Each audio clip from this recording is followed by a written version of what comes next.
capable of storing and delivering the power our industry needs, quickly and efficiently, without the carbon.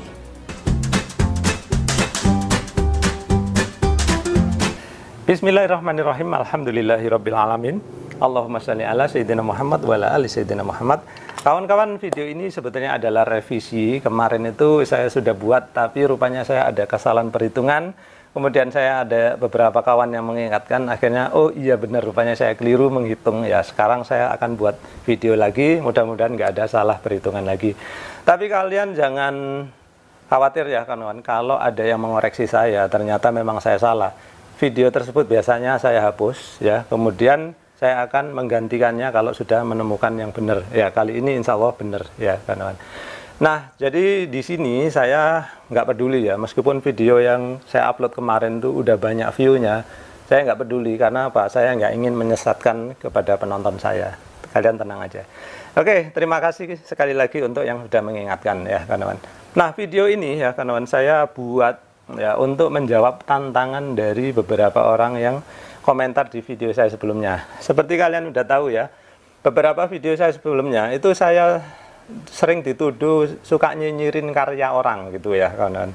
Nah, di video kali ini saya justru akan memuji-muji seseorang. Siapa itu? Silakan ikuti nanti ya.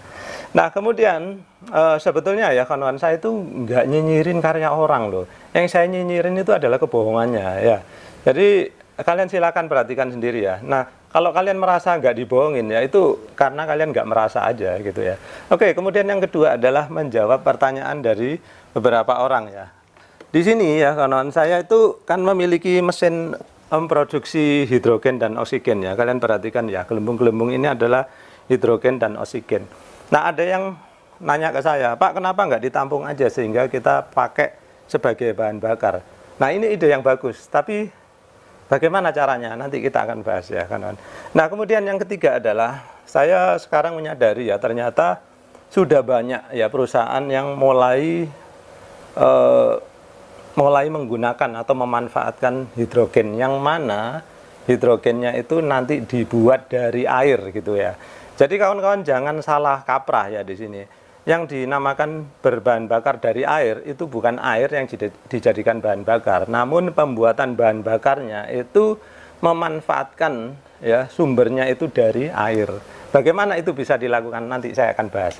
Nah, sebelumnya perkenalkan dulu, ini adalah Profesor Enia, yang mana beliau membuat prototipe ya sepeda hidrogen. Ya, silakan kalian ikuti dulu cuplikan video berikut ini. Kita masukkan sistem fuel cell. Fuel cell yang di sini dipakai adalah 500 watt, 4 hidrogen yang berasal dari tangki metal hidrit. Tangki metal hidrit ini saat ini diisi dengan hidrogen dari tabung yang besar yang dengan tekanan 150 bar. Tabung ini berukuran 750 liter gas sehingga bisa sekali charge, sekali isi gas hidrogennya bisa digunakan untuk menempuh jarak 750 km. Nah, dari video tadi kalian bisa lihat ya kawan-kawan, ternyata hidrogen itu memang bisa disimpan di botol yang sekecil tadi ya, mungkin kira-kira 10 literan ya. Nah, ini sekaligus menjawab kenapa saya nggak menampung aja dijadikan bahan bakar. Rupanya Profesor Enia sudah melakukannya ya, katanya sudah sejak tahun 2009, udah lama banget gitu ya. Nah, kenapa saya nggak bisa melakukannya? Ternyata alatnya itu tidak semudah itu Ferguson ya. Tidak bisa saya cuma bawa botol lalu saya pakai, nggak bisa ya. Jadi di situ tadi botolnya itu berisi yang namanya metal hydride ya. Nanti saya akan jelaskan apa itu ya. Kemudian dalam proses pengisiannya itu banyak sekali ya proses-proses yang rumit lah gitu ya. Yang mana kalau saya lakukan di rumah itu kayaknya impossible karena harga alatnya pun mahal ya untuk mengkompresinya itu. Baik, sekarang kita akan bahas ya sepeda motor Profesor Enia dan tim ya kawan-kawan. Saya matikan dulu. Oke, seperti tadi kita saksikan bersama ya, Profesor Enia memiliki sepeda motor yang ya bentuknya kira-kira sederhananya beginilah ya, ini setirnya di sini. Nah, sepeda motor ini ya kawan-kawan, dia memakai tadi disebutkan ya bahan bakarnya ada satu tabung hidrogen ya, saya tulis H2 di sini. Nah, kemudian hidrogen ini disalurkan ya ke fuel cell. Di mana fuel cell ini ya, dia mereaksikan hidrogen dengan oksigen dari udara luar ya. Nah, hasil reaksinya itu berupa listrik, kawan-kawan. Nah, seperti ini. Jadi listriknya itu listrik DC yang kemudian dipakai untuk menggerakkan motor di roda belakang. Nah, seperti itu. Nah, mungkin kalian bertanya-tanya, loh Pak, kok jadi motor listrik? Gitu. Ya, memang kawan-kawan, kalau kalian melihat di YouTube beliau udah menceritakan bahwa sebetulnya sepeda ini tadinya sepeda listrik, kemudian baterainya dicopot, chargernya dicopot, ya, terus digantikan dengan memakai sistem hidrogen dan fuel cell seperti ini. Nah, pada dasarnya ya memang semua kendaraan hidrogen yang menggunakan fuel cell itu adalah kendaraan listrik. Namun bedanya, kalau murni kendaraan listrik ya seperti Tesla gitu ya, dia kan dicas ya kawan. Jadi sumbernya itu memang dari listrik AC gitu ya, terus dijadikan listrik DC. Sedangkan di sini kendaraan hidrogen dia dari hidrogen direaksikan dengan udara kemudian menghasilkan listrik gitu ya. Jadi listriknya diproduksi di sini, bukan diambil dari luar gitu. Oke, seperti itu. Nah, apa yang luar biasa dari sepeda ini ya? Tadi kalau Bu Enia menceritakan ya, kawan-kawan. Tabung ini itu berisi 750 liter hidrogen ya, luar biasa nih. Tabung sekecil ini bisa memuat gas hidrogen sebanyak ini. Kok bisa, Pak? Nah, namanya gas itu sifatnya kompresibel ya, bisa dikecilin ya, kawan-kawan. Makanya kalau kalian punya balon gitu ya, kalian remes gitu kan bisa kecil ya, kalau dilepas gede lagi. Nah, itu namanya kompresibel. Nah, bayangkan dari 750 liter ya, kira-kira segini, terus dipres, jadi kecil cuman segini ya, kawan-kawan. Nah, yang kecil segini ini ternyata bisa menjalankan sepeda ini sejauh 750 km gitu. Nah, bayangkan kawan-kawan. Nah, ini setelah saya hitung ya, kawan-kawan. Tabung hidrogen ya, itu sebetulnya banyak dijual loh. Maksud saya hidrogen yang dalam tabung ya, kawan-kawan. Kalian silakan lihat, saya tempelkan di layar ya. Nah, harganya ya per 6.000 liternya harganya itu 190.000 ya, tadi perhatikan ya kawan-kawan. Nah, sehingga untuk jalan sejauh ini ya yang membutuhkan 750 liter itu memakan biaya, tadi udah saya hitung biayanya adalah 23.750. Oke, kita abaikan aja lah ya, 23.000 aja biar gampang ngomongnya. Nah, seperti ini. Ya, luar biasa ya kawan-kawan. 750 km itu kira-kira sejarah dari Jakarta sampai Surabaya. Nah, luar biasa, hanya Rp23.000 ya. 44. Nah, sekarang kalau kita bandingkan dengan sepeda motor biasa ya, kawan-kawan. Sepeda motor, oke lah kita anggap yang masih irit sepeda motornya ya. Yang mana perbandingannya adalah per 1 liter itu bisa jalan 60 km ya, kawan-kawan. Nah, dengan perbandingan seperti ini, kalau dia jalan 750 km, tadi saya hitung dia membutuhkan bensin 12,5 liter. Nah, ini kalau dibelikan Pertalite ya, sekarang kan harganya sekitar 10.000 ya, kan? Maka dia mendapatkan harga berapa? 125.000. Nah, sekarang bandingkan ya antara memakai sepeda motor biasa sama sepeda hidrogen. Jauh sekali ya bedanya ya, teman-teman. 23.000 sama 125.000. Lebih dari 5 kalinya gitu ya.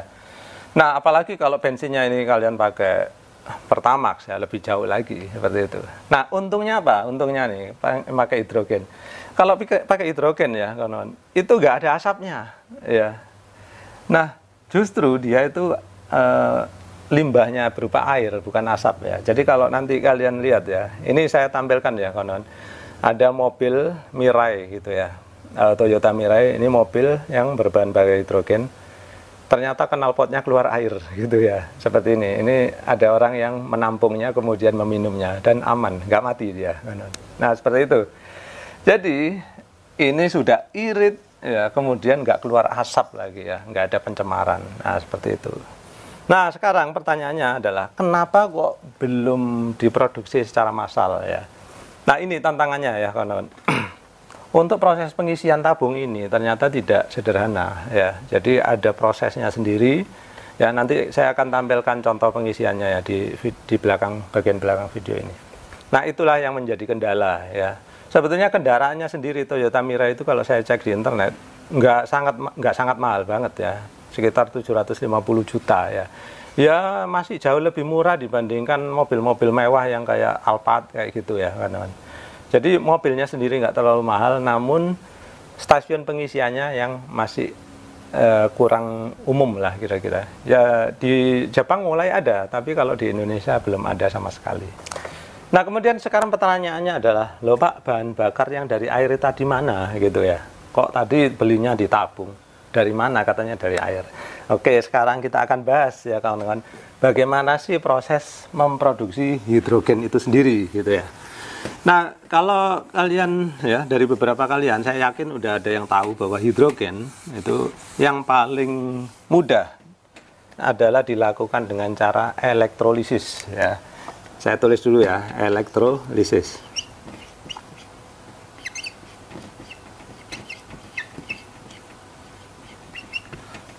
Oke, nah elektrolisis ini ya kawan-kawan, dia adalah proses di mana air ya, dia disetrum airnya sehingga kemudian keluar gelembung hidrogen sama gelembung oksigen. Nah, disitulah terjadi pemecahan ya, H2O ya, air yang tadinya H2O itu hanya jadi H2O-nya jadi O2 gitu ya. Nah, ini ada yang bertanya-tanya, Pak, nanti kalau hidrogennya diproduksi secara massal, nanti air-air apa nggak habis? Nah, ingat tadi ya kawan-kawan, Toyota Mirai tadi, limbahnya kan air, jadi meskipun hidrogennya diproduksi dari air, pada akhirnya nanti kembali jadi air lagi gitu. Jadi itu tadi yang pertama ya, dengan proses elektrolisis. Nah, proses elektrolisis ini sekarang ya, itu belum ekonomis. Karena apa? Dia itu membutuhkan tenaga yang besar ya. Contohnya apa? Contohnya misalkan ya, untuk proses elektrolisis ini kan perlu disetrum nih ya, kawan-kawan, disetrum. Nah, setrumnya ini misalkan dia 100 watt hour atau watt jam gitu ya. Maka nanti hidrogen yang dihasilkan itu kira-kira hanya 50 watt hour. Nah, seperti itu ya. Nah, ini juga sedang diteliti oleh para ilmuwan ya kawan-kawan. Bagaimana cara meningkatkan produksinya biar nggak 100 ke banding 50 seperti itu ya. Karena kalau begini ceritanya nanti lebih mahal untuk biaya produksi hidrogennya. Ya, sekarang sedang diteliti bagaimana memproduksi hidrogen lebih murah gitu ya. Nah, pada saat sekarang ya, salah satu alternatif memproduksi hidrogen yang lebih murah adalah dengan reaksi gas alam ya. Saya tulis gas alam ya. Nah, gas alam ini sering disebut orang dengan istilah apa ya, hidrokarbon ya kalau nggak salah. Nah, intinya gas alam ini mengandung hidrogen ya, sehingga dia bisa direaksikan ya sedemikian rupa sehingga menghasilkan H2 atau hidrogen seperti itu. Nah, kemudian pilihan ketiga ya, ini juga murah juga ya kalau dibandingkan sama elektrolisis, adalah menggunakan batu bara. Nah, sekali lagi ya, kawan-kawan, batu bara itu juga hidrokarbon ya. Jadi dia itu bahan tambang dari fosil ya. Gas alam juga hasil dari fosil. Kemudian dia direaksikan sehingga kemudian keluarlah H2 gitu ya. Nah, di sini agak ironi ya, kawan-kawan. Kenapa? Karena sebetulnya kita kan ingin memproduksi hidrogen yang mana dipakai untuk kendaraan yang zero emission ya, yang tidak mencemari lingkungan. Namun kalau dia prosesnya masih menggunakan gas alam dan batu bara, tentu masih mencemari lingkungan gitu ya. Makanya sekarang Jepang itu ingin mengembangkan yang elektrolisis ini gitu ya, kawan-kawan. Nah, kalian bisa lihat ya di video Profesor Enya, beliau mengunjungi Jepang ya. Di sana beliau mengunjungi proses elektrolisis atau pusat elektrolisis yang sangat besar ya di Jepang. Kalian bisa perhatikan videonya. Oh ya, sorry, sebelum saya lanjutkan ke elektrolisis yang sedang dikembangkan Jepang ya, kawan-kawan. Saya ingin ngasih tahu dulu bahwa proses elektrolisis yang kita lakukan kalau di Indonesia sekarang itu kan disetrum menggunakan listrik ya. Sedangkan listriknya sendiri itu masih diproduksi dengan menggunakan PLTU, yang mana PLTU bahan bakarnya adalah batu bara ya. Sehingga sekali lagi ini juga ironis ya, karena kita ingin energi yang bersih namun prosesnya masih menggunakan batu bara gitu. Jadi itulah. Nah, yang dilakukan di Jepang ini adalah ya, mereka ingin proses elektrolisis yang dilakukan di plant yang mereka yang luar biasa besar itu tidak menggunakan PLTU lagi ya, ataupun sumber lain yang berbahaya bagi lingkungan. Namun mereka menggunakan apa? Solar cell gitu ya. Tadi udah kelihatan ya di videonya ya, silakan kalian lihat. Nah, dari solar cell inilah kemudian dia dipakai untuk memproduksi listrik ya. Jadi listrik diproduksi di sini, kemudian listriknya untuk proses elektrolisis ya. Nah, dari elektrolisis dihasilkanlah H2 seperti itu.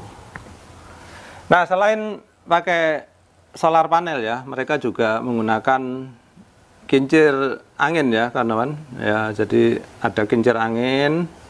Kemudian ada juga kincir air ya, yang dari bendungan, sama kayak kita lah, PLTA gitu ya. Jadi mereka juga ada ya, dari bendungan gitu ya. Gimana sih gambarnya? PLTA lah intinya. Jadi inilah ya, yang lagi diusahakan Jepang agar tidak mencemari lingkungan. Ya, kalian perhatikan, di sini ini tidak ada pembakaran batu bara, gas bumi, ataupun minyak bumi gitu ya. Nah sekarang ya, ini tadi kita sudah pelajari ya, 3 macam bagaimana cara memproduksi hidrogen ya. Sekarang bagaimana pemanfaatan hidrogen ya. Yang pertama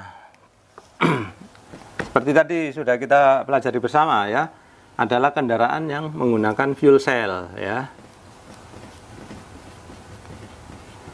Kemudian yang kedua ya, ini adalah dengan engine ya.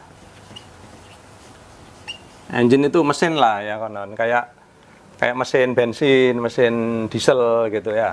Nah, itu adalah engine ya. Nah, bagaimana engine ini dikembangkan ya, kawan-kawan? Nah, di sini saya tampilkan ya satu buah video ya, kawan-kawan. Welcome to the future. We have hydrogen engines working in the kind of equipment that JCB makes, a solution that delivers power in the same way as conventional engines.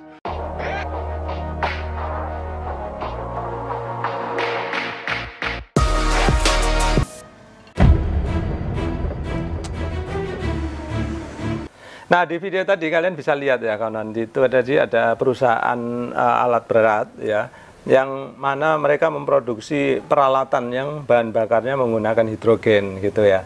Nah, di situ mereka tadinya juga mempelajari menggunakan fuel cell ya. Namun ternyata ketika udah dicoba, kata mereka itu ternyata tenaganya nggak sekuat tenaga memakai diesel gitu ya. Akhirnya mereka berusaha membuat engine ya, saya tampilkan gambarnya. Mereka berusaha membuat engine atau mesin yang mana kerjanya mirip mesin bensin, namun dia bahan bakarnya adalah hidrogen, dan mereka berhasil ya. Saya nggak tahu bagaimana cara pemasarannya, karena apa ya, seperti tadi saya bilang ya, mereka harus memiliki kayak SPBU-nya lah kira-kira gitu ya. Namun kalau kalian lihat ya tadi di situ mereka SPBU-nya berjalan ya. Jadi kan mereka berada di kayak pertambangan gitu ya. Jadi di mana yang butuh ini SPBU-nya yang datang, kira-kira seperti itu. Jadi tentu saja ini butuh investasi yang besar ya, kawan-kawan. Yang mana tempat penyimpanan hidrogennya sendiri itu tidaklah murah pastinya, dan teknologinya pasti lebih tinggi ya. Sedangkan kalau kita nyimpen solar kan enak ya, tinggal dimasukkan tangki begitu saja. Ini beda banget ya, kawan-kawan. Jadi seperti itu. Oh ya, sekarang saya singgung dulu ya, kawan-kawan. Tadi itu cara memproduksi hidrogen sudah ya, kemudian cara penggunaannya juga udah ya, ada yang fuel cell, ada yang engine. Nah, kemudian bagaimana sih penyimpanannya ya. Nah, penyimpanannya tadi seperti kalian udah lihat ya, kawan-kawan. Sebenarnya hidrogen itu macam-macam ya. Cara penyimpanannya itu yang pertama berbentuk gas ya. Kalau bentuk gas itu ya sekedar dimasukkan tabung aja ya. Kalaupun ini tadi saya botolin ya, itu namanya dalam bentuk gas gitu ya. Nah, kemudian yang kedua adalah dalam bentuk liquid ya atau cair. Saya tulis cair aja ya. Nah, yang bentuk cair ini tentu saja butuh proses yang lebih susah lagi ya, kawan. Kalau saya baca-baca sih dia perlu proses pendinginan hingga negatif 250 derajat Celcius gitu ya. Dan dengan tekanan juga gitu. Jadi kalau yang atas tadi gas itu hanya tekanan, ini tekanan plus suhu yang sangat rendah. Jadi sulit ya. Saya tampilkan gambarnya ya, hasil yang udah disimpan dalam bentuk cair. Kemudian yang ketiga yaitu menggunakan ini kawan-kawan secara padat ya. Nah, penyimpanan secara padat ini dengan cara menggunakan material lain ya. Dimana di sini namanya metal hydride ya, kawan-kawan. Saya tampilkan gambarnya. Tapi kita masukkan juga ke metal hydride hydrogen storage. Nah, ini tipe metal hydride. Metal hydride ini tekanannya 30 bar. Beberapa contoh. Dan metal hydride ini udah ada yang dikemas dalam bentuk tabung seperti yang tadi ditampilkan di videonya Bu Profesor Enia tadi ya. Tadi yang dipunyai Bu Profesor Enia tadi ya, kanan itu sebetulnya bukan berbentuk gas, tapi meskipun kelihatannya tabung, tapi di dalamnya itu dia berisi metal ya atau logam yang mana sifatnya itu menyerap hidrogen gitu ya. Kemudian cara penggunaannya juga spesial ya. Nanti suatu saat bisa kita bahas kalau kalian tertarik. Nah, ternyata kendaraan dan peralatan yang menggunakan bahan bakar dari air itu sudah ada ya. Tapi ternyata proses pembuatan kemudian pengisian bahan bakarnya cukup rumit ya, karena butuh teknologi yang sangat tinggi ya. Nah, kemudian kalian mungkin tanya-tanya, loh Pak, kemarin kan ada orang Cirebon yang dengan 1 liter air bisa menjalankan motor Mio 450 km. Saya sih nggak percaya ya kawan. Kalau kalian percaya silakan aja. Loh Pak, sudah dibuktikan loh oleh tentara-tentara itu. Nah, kalian kurang update ya kawan. Tentaranya itu loh udah ada yang ngaku ternyata di motornya itu diisi bensin juga. Nih saya tampilkan beritanya. Baik kawan-kawan, jadi sekian dulu dari saya. Mudah-mudahan konten kali ini bisa membuka wawasan baru bagi kalian, bisa menambah pengetahuan dan bermanfaat. Terima kasih sudah menyaksikan.